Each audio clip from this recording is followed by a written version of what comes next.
नमस्कार, आप देख रहे हैं न्यूज़ पीआर और मैं हूं आपके साथ रुचिका राज। इस वक्त की बड़ी खबर आ रही है। आपको बताएं कि महागठबंधन में टूट के बाद अब कांग्रेस ने भी अपने उम्मीदवार उतार दिए हैं दोनों ही सीटों पर, तारापुर और कुशेश्वर स्थान। तारापुर से आपको बताएं कि राजेश कुमार मिश्रा को इस बार टिकट मिला है। वहीं कुशेश्वर स्थान की बात कर लें तो अतिरेक कुमार को इस बार उम्मीदवार बनाया गया है, यानी कि दोनों सीटों पर एक बार आर पार की टक्कर देखने को मिलेगी आरजेडी और कांग्रेस में। अब इनके बारे में हम और जानकारी लेंगे कि ये कहां से हैं और कैसे अब ये चुनाव प्रचार करेंगे, कैसे आरजेडी को टक्कर दे सकते हैं। हमारे साथ मौजूद है रंजीत झा, हमारे सहयोगी, आपको विस्तार से बताएंगे कि राजेश कुमार मिश्रा जिनकी क्या पॉलिटिकल बैकग्राउंड रही है और कैसे ये आरजेडी को आने वाले समय में टक्कर दे सकते हैं। तो सर बताइए कि कैसे आरजेडी को राजेश कुमार मिश्रा टक्कर देंगे इस पर? सबसे बड़ी बात है कि आज दिन से ही ये चर्चा चल रही थी कि कांग्रेस तो दोनों सीटों पर उम्मीदवार दे ही देगी, क्योंकि जैसे ही राजद ने यह घोषणा कर दी कि उनके दोनों सीटों पर राजद के ही उम्मीदवार उतरेंगे, तारापुर या कुशेश्वर स्थान में, तभी से तो बिल्कुल साफ हो रखा था। और आज तेजस्वी यादव से जब पूछा गया था तो उन्होंने कहा कि अगर उनको लड़ना है तो लड़े, दोस्ताना फाइट देंगे।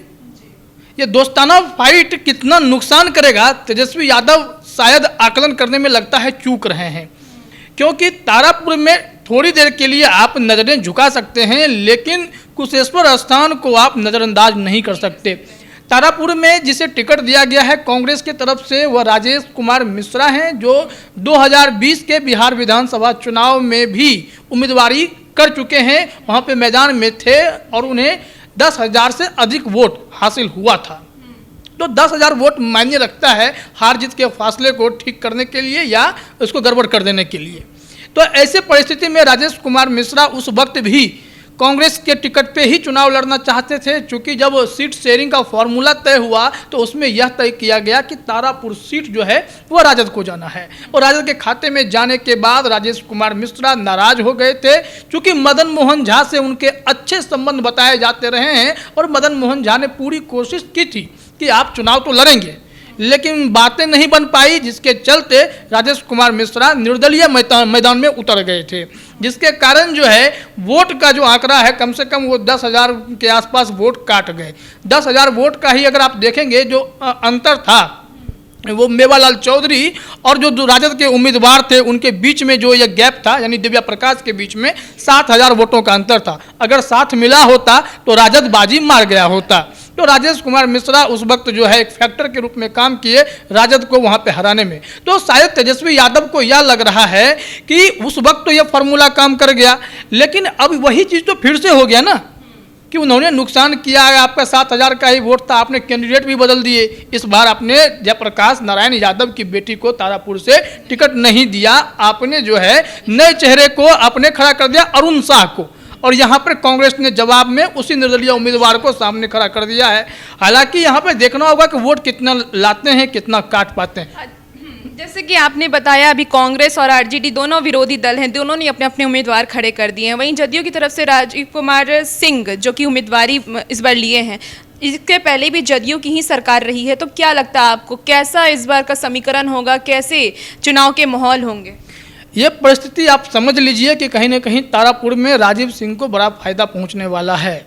वहाँ पे जो जन समर्थन मिलेगा वो जैसे सम्राट चौधरी के वोटर्स होंगे, शकुनी चौधरी, ये सब जो पूरा परिवार है जो वहाँ पर उनका दबदबा रहा है, इन लोगों के वोट इस वक्त जो तब्दील अगर होंगे वो तो जेडीयू के खाते में चले जाएंगे। लेकिन यहाँ पर आपसी लड़ाई हो गई, एनडीए में कोई लड़ाई नहीं है।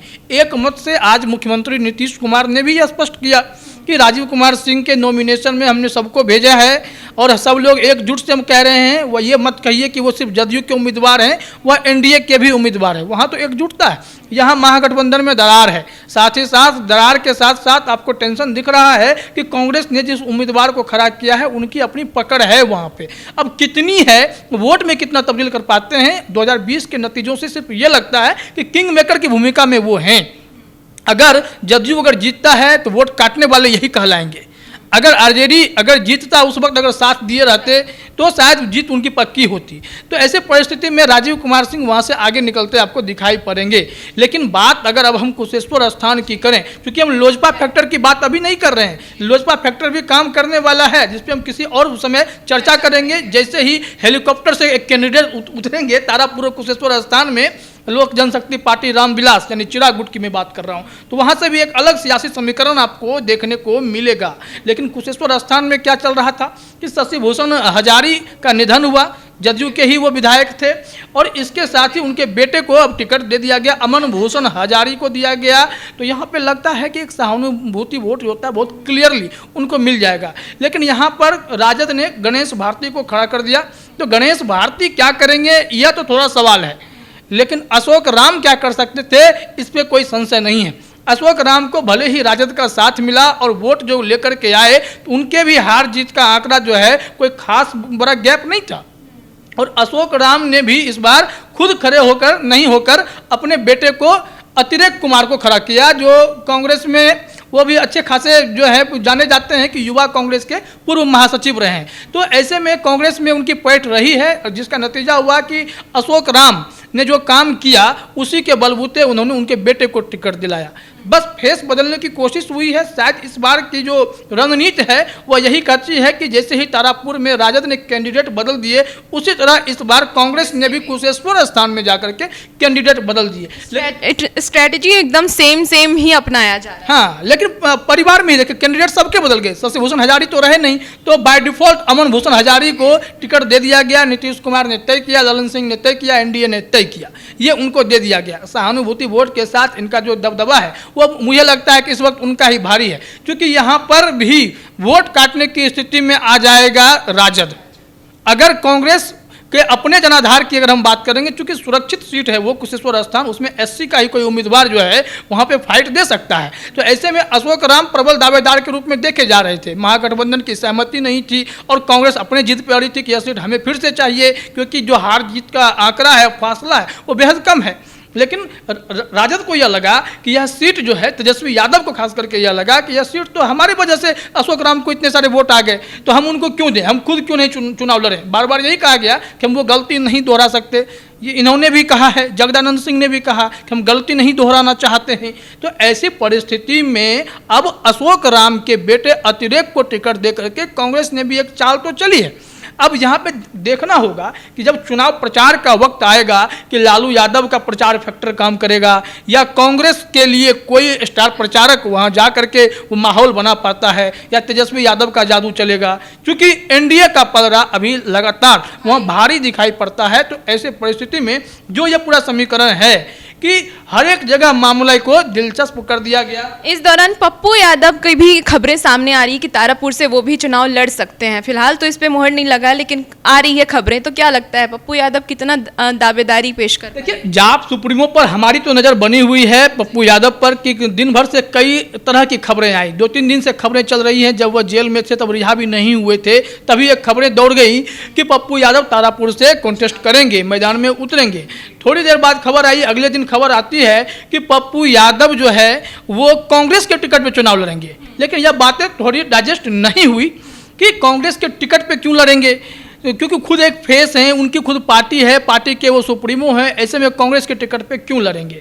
फिर अचानक से तीसरी खबर उड़ के आती है कि पप्पू यादव अपनी पार्टी का कांग्रेस में विलय करने वाले हैं। कांग्रेस के विधायक अजीत शर्मा ने कहा कि जाप के जो नेशनल वर्किंग प्रेसिडेंट हैं इखलाक, उनसे बात हो रही है, बातचीत अंतिम दौर में है, कभी भी मुहर लग सकती है, दिल्ली में इसकी घोषणा हो सकती है। ये तमाम बातें तो चल ही रही थी, तभी एक लेटर जारी हो जाता है कांग्रेस की तरफ से। सोनिया गांधी के अप्रूवल के बाद यहाँ पर तारापुर और कुशेश्वर स्थान में कांग्रेस के ही उम्मीदवार उतर रहे हैं। तो पप्पू यादव के पास विकल्प है कि कांग्रेस उम्मीदवार का आप समर्थन कर दीजिए, क्योंकि आप भी वोट काटने की स्थिति में हैं, जीतने की स्थिति में आप नजर नहीं आते हैं, क्योंकि आप एक अच्छे जनसेवक हैं, जनता आपको प्यार करती है और आप जनता से बहुत प्यार करते हैं। लेकिन जब वोट देने की बारी आती है तो चीज़ें वोट में तब्दील हो नहीं पा रही हैं। तो ऐसे परिस्थिति में आप देखेंगे कांग्रेस के डॉक्टर अशोक राम के बेटे अतिरेक कुशेश्वर स्थान से, और फिर कांग्रेस के ही तारापुर से जिनको टिकट दिया गया है वो राजेश कुमार मिश्रा को, निर्दलीय वाले, ये सब जो है एक ऐसे फैक्टर के रूप में काम करने वाले हैं जिससे परेशानी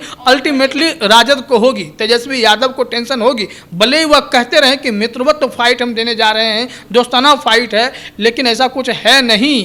परिस्थितियां बदली हैं और इस बार चुनाव जो होगा, उपचुनाव, वह बेहद दिलचस्प होने वाला है। क्योंकि जब लोजपा फैक्टर पर जब हम लोग बात करेंगे तो वो भी आपको पता चल जाएगा कि किस तरह से सबके नाक में दम होने वाला है। तो तो जैसा कि आपको बताएं कि अभी एक बड़ी खबर सामने आ रही है कि अब कांग्रेस की तरफ से भी 2 उम्मीदवार को उतार दिया गया है। तारापुर से राजेश कुमार मिश्रा हैं और आपको बताएं कि कांग्रेस से अतिरिक्त कुमार, जिन्हें कि कांग्रेस की तरफ से उतार दिया गया। हालांकि अब नए चेहरे को मौका मिल रहा है। इस बार आरजेडी की तरफ से भी 2 नए चेहरे को लाया गया है, इस बार जदयू की तरफ से भी नए चेहरे को लाया गया है। वहीं अब कांग्रेस भी नए चेहरे के साथ उम्मीदवारी पेश कर चुकी है। देखना ये आगे होगा कि अब एलजेपी की तरफ से क्या कौन से चेहरे सामने आते हैं। इस बार उम्मीद यही है कि वो भी कुछ नए चेहरे को लेकर के ही आएंगे, लेकिन इस बार का जो उपचुनाव है वो काफ़ी दिलचस्प होने वाला है। हमारी नज़रें उस पर बनी रहेंगी। जैसे जैसे अपडेट आती है हम आपको ज़रूर उससे रूबरू करवाएंगे। और इसी तमाम खबरों के लिए हमारे साथ बने रहिएगा और देखते रहे न्यूज़ PR। धन्यवाद।